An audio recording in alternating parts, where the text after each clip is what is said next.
English మాట్లాడడానికి భయపడుతున్నారా? అయితే మీకోసమే ఈ స్పోకెన్ ఇంగ్లీష్ క్లాసెస్. వెంటనే కాల్ చేసి జాయిన్ అవ్వండి. నమస్తే రమగారు. నమస్తే జయ. రమగారు, విక్రమ బేతాళ కథలు చాలా రోజులు అవుతున్నట్టు అనిపిస్తోంది నాకు. ఏదైనా ఒక కథ చెప్పండి రమగారు. చాలా రోజులు అవ్వలేదు, ఈ నెలలో చెప్పాం. నీకు చాలా రోజులైన ఫీలింగ్ వస్తుంది. ఎప్పుడండి లాస్ట్ టైం చెప్పలేదు కదా మనం? చెప్పాను లాస్ట్ వీక్ ఎప్పుడో వేసారే, అమ్మవారి గుళ్ళో నుంచి వెళ్ళిపోయింది కదా. ఇంకోటి చెప్దాం. ఓకే. మళ్ళీ పట్టుబదలని విక్రమార్కుడు మళ్ళీ యథాప్రకారంగా శ్మశానంలోకి నడిచి వెళ్ళాడు. మరిచెట్టెక్కి ఆ భేతాళుడు ఆవహించుకుని ఉన్న శరీరాన్ని భుజం మీద వేసుకున్నాడు. నడవటం మొదలుపెట్టాడు. సరే, భేతాళుడు ఏం చేశాడు? ఈ వెనకాలే వచ్చి, ఓ రాజా, మార్గాయాసం తెలియకుండా ఒక కథ చెప్తాను, సమాధానం అంటే చివరిగా ఒక ప్రశ్న ఇస్తాను, సమాధానం తెలిసి చెప్పకపోతే నీ తల 1000 వక్కలవుతుంది అని చెప్పాడు. అని చెప్పి కథ చెప్పడం మొదలుపెట్టాడు. ఏం కథ చెప్పాడు చూద్దాం. ఒక పల్లెటూరులోనట ఓ రంగయ్య రంగమ్మ అని భార్యాభర్తలు ఉన్నారు. వాళ్ళకి చాలా కాలానికి ఒక కూతురు పుట్టింది. ఆ అమ్మాయి మహాసౌందర్యవతిట. ఎంత అందమైన పసిపి పాపో ఆ పాప, మహా బ్యూటిఫుల్గా ఉంది.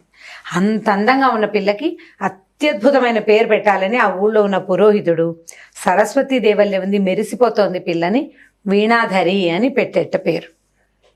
సరే, వీణాధరి అని పెట్టుకున్నారు. ఊరంతా ఆ పిల్ల సౌందర్యాన్ని పొగడ్డంలోనే ఉండేది. ఈ పిల్ల ఇక్కడ ఉండాల్సిన పిల్ల కాదు, రాజకుమార్తెగా ఉండాలి, రాజుగారికి భార్య అవ్వాలి, యువరాణికి భార్య అవ్వాలి, యువరాజుకు భార్య అయ్యి ఈవిడ యువరాణి ఇవ్వాలి, మహారాజుకు భార్య అయ్యి మహారాణి ఇవ్వాలి, ఇలాగే అనేవాళ్ళు.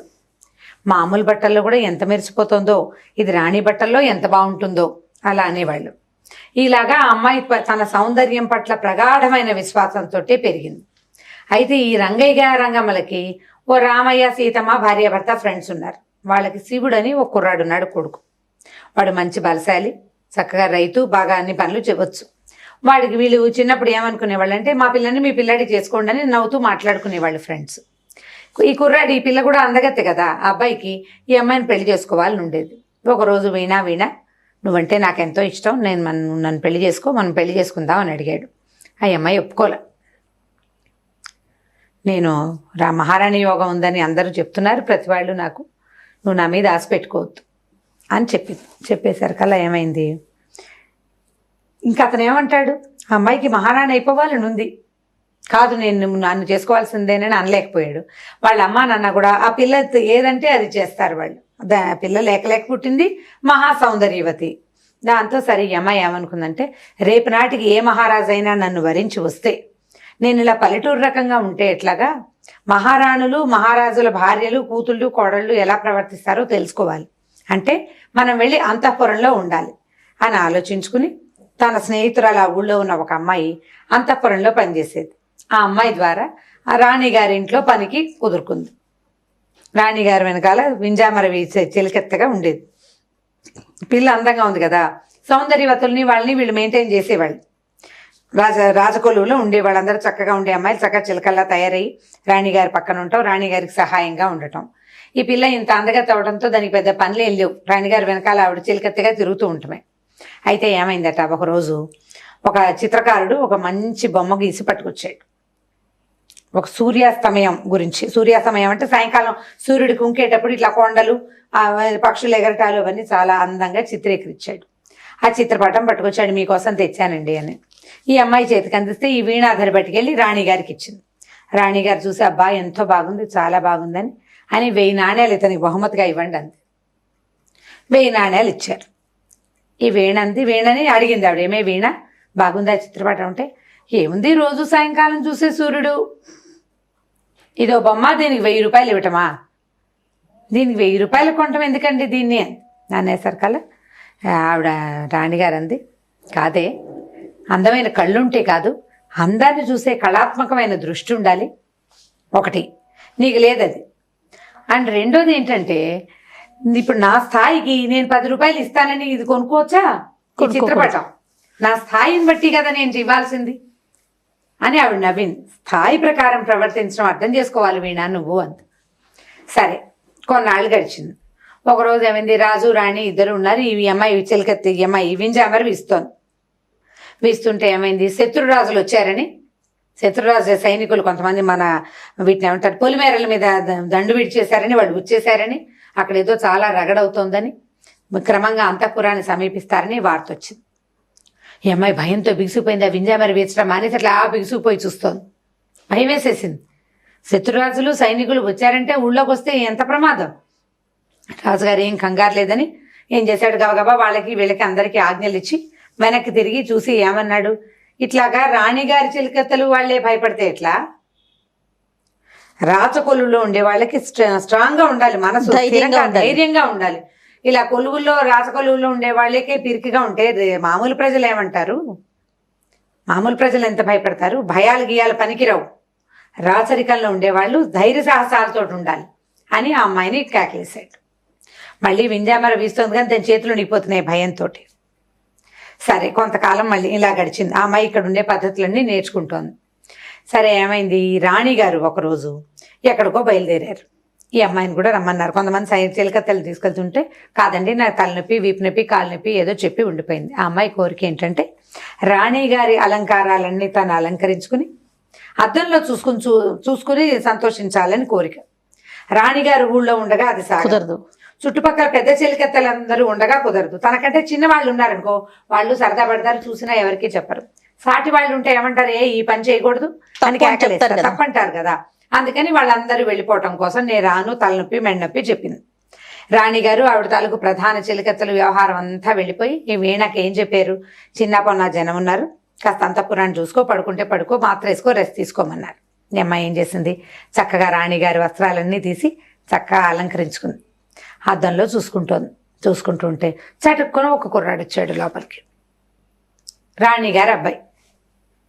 అబ్బాయి ఎంత సౌందర్యవంతంగా ఉన్నావు, నువ్వు ఎంత అందగత్తివి, ఎక్కడి నుంచి వచ్చావు, మా అమ్మ అంతఃపురంలో నువ్వు ఎందుకున్నావు అన్నాడు. అనేసరికల్లా ఈ అమ్మాయి ఏం చేసింది, చటుక్కున నిజం చెప్పకుండా నేను కుంతల దేశపు యువరాణినండి, ఈ రాణిగారిని చూడడానికి వచ్చాను, వారు ఎక్కడికో వెళ్ళారని అనేసరికల్లా అలాగా నేను ఈ దేశపు రాజకుమారుణ్ణి, ఇప్పుడే విద్యాభ్యాసం పూర్తయి వచ్చాను, నేను రేపు వస్తాననుకుని మా అమ్మగారు ఇవాళ అక్కడెక్కడికో దేవాలయానికి వెళ్ళారు, నేను ఒకరోజు ముందు వచ్చేసాను, ముందు రావటం వల్ల నేను చూడగలిగాను, కుంతల దేశానికి వర్తమానం పంపని నాన్నగారికి చెప్తాను, మన ఇద్దరం మనం వివాహం చేసుకుందాం అన్నాడు.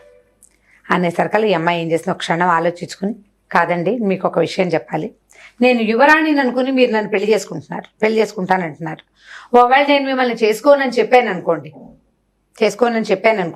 మీరేం చేస్తారు అని అడిగింది. నువ్వు నన్ను చేసుకొని అన్నావు అనుకో, ఏముంది నీకంటే అందుకతే ఇంకోత నాకు దొరుకుతుంది, ఇంకా అందుకతే నేను వెతుకుంటాను, ఇంకో అందుకతే నేను వెతుకుంటాను అంటే ఈ అమ్మాయి దండం పెట్టి, కాదండి నేను యువరాణిని కాను, సిల్కత్తని, ఫలానా ఊళ్ళో ఉంటాను, నిజం చెప్పింది. మేము ఇక్కడ ఉండటానికి కొద్ది రోజులు ఇక్కడ ఉండటానికి వచ్చాను, రాణిగారు బయటికి వెళ్తే ఆ అలంకరించుకుని చూసుకోవాలనే ఉద్దేశంతో రాణిగారి వస్త్రాలు అవి ధరించాను, కానీ నేను రాజకుమార్తెను కానండి, వెళ్ళొస్తాను యువరాజా సెలవు అని నమస్కారం పెట్టి ఇంటికి వెళ్ళిపోయింది. రాణిగారు వచ్చాక సాయంకాలం నేను వెళ్ళిపోతానండి, మా అమ్మ నాన్న గుర్తొస్తున్నారు, ఇంక ఈ కొలువు నాకు చాలా వెళ్ళిపోయింది. ఇంటికి వెళ్ళాక తండ్రికి చెప్పిన, నాన్న శివుడు బాబు నన్ను పెళ్లి చేసుకుంటానన్నాడు, వాళ్ళతో మామయ్య వాళ్ళతో మాట్లాడు, పెళ్లి సంబంధం ముహూర్తాన్ని నిశ్చయం చేసి పెళ్లి చేసుకుంటానని పెళ్లి చేసేసుకుంది. పెళ్ళి అయిపోయింది. ఇప్పుడు భేతాళుడు అడిగాడు, రాజా వీణాధరి ఇలాంటి నిర్ణయం ఎందుకు తీసుకుంది, ఈ అమ్మాయి మహారాణి స్థాయికి ఎలా ప్రవర్తించాలో తెలియకపోవటం వల్ల, కళాత్మక దృష్టి లేదు నీకు అని రాణిగారు అమ్మాయిని కేకలేయటం వల్ల, ఇంత పిరికిదానివి నువ్వు రాచరిక వ్యవస్థకి పనికిరావని రాజుగారు తిట్టడం వల్ల, లేకపోతే యువరాణికి తను తగనేమోనని భయం వేసిందా ఆ అమ్మాయికి, ఎందుకు వీణాధరి ఈ నిర్ణయానికి వచ్చిందో చెప్పాలి నువ్వు. రాజు ఏమన్నాడంటే, అవేవి కారణాలు కావు, రాచరిక వ్యవస్థకి ఆమె తగదు, ధైర్య సాహసాలు మెల్లిగా వస్తాయి, రాణిగారు ధైర్యంగా లేకపోయినా వచ్చిన ప్రాబ్లం లేదు ఒకటి. ఇప్పుడు రాణిగారికి కళాత్మక దృష్టి ఉన్నా లేకపోయినా రాణియే, 1000 రూపాయలు కొనకపోతే 100 రూపాయలు కొంటుంది, రాణియే, రాణిగా ఉండటంలో ఏ అనుమానము లేదు. ఈ అమ్మాయి ఈ నిర్ణయం ఎందుకు తీసుకుందంటే, నువ్వు కాదంటే నేను ఇంకొక అమ్మాయిని వెతుకుతాను నీకంటే అందగతని అని ఆ యువరాజు చెప్పేసరికల్లా, ఇప్పుడు నా అందం ఇతనికి చాలదు, నేను ఇంత సౌందర్యవతనైనా రేపొద్దున నాకంటే అందగతి కనపడంగానే ఇంకోతని తెస్తాడు, అప్పుడు నేను ఇన్ఫీరియర్గానే అవుతాను. నా మొదటి ఇన్ఫీరియారిటీ ఏమిటి, నేను పల్లెటూరు దాన్ని అవటం, మా అమ్మ నాన్న పేద రైతులు అవటం. నా సౌందర్యం నా తాలూకు సుపీరియర్ థింగ్. ఎప్పుడైనా నాకంటే సౌందర్యవతి కనిపించే అవకాశం ఉంది. ఆమెను తేంగానే నా ఇన్ఫీరియర్ 2 థింగ్స్ పెద్దవైపోతాయి. అప్పుడు ఆవిడ ఏదైనా రాజుగారి కూతురైంది అనుకోండి, అవతల సౌందర్యవతి, మనం వెంటనే నేను దిగిపోతాను, నేను పేద రాణిని అయిపోతా.